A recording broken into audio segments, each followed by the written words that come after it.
hours, Tuesday, January 27th.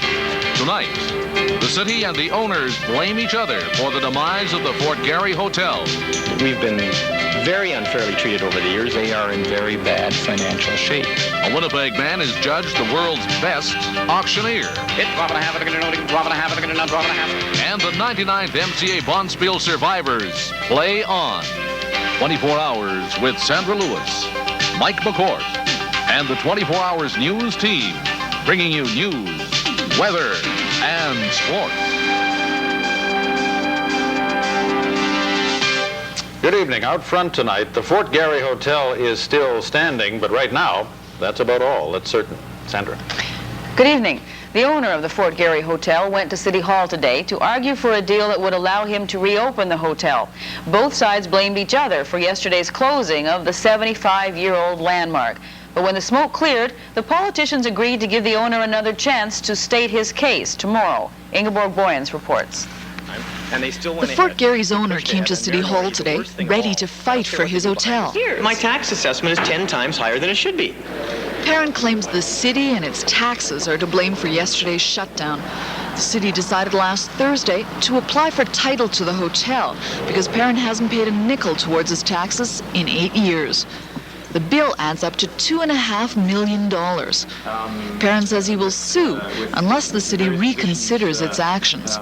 What he really wants is for council to ignore the back taxes. Then we will undertake to immediately go and arrange the financing that we've been talking about doing, and which we haven't been able to do because of the tax liability over our heads, and go ahead and refurbish the hotel and reopen it.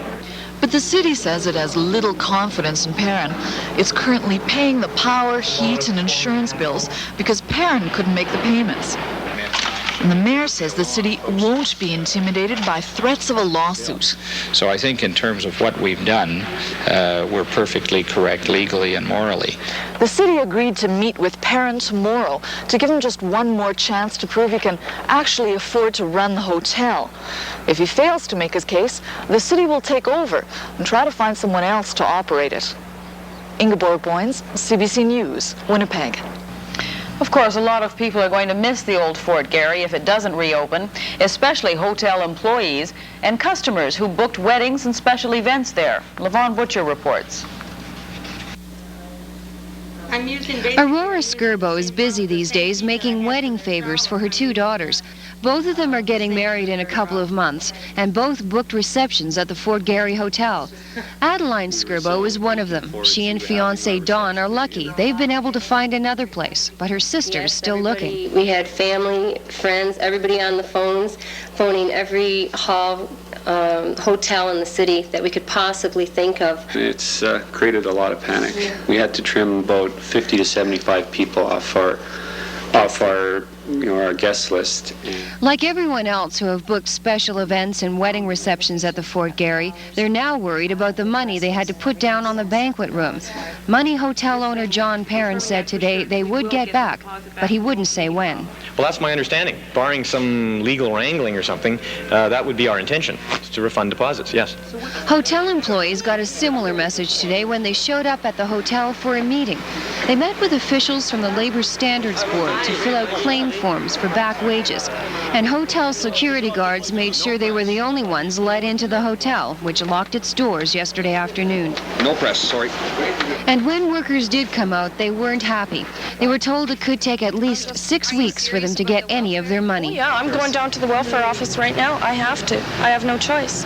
The union says it's trying to speed things up so that employees can get money as soon as possible.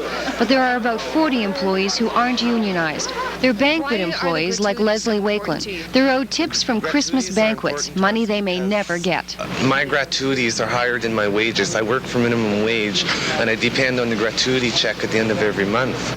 But these workers have lost more than money with the shutdown of the Fort Garry. They've lost jobs.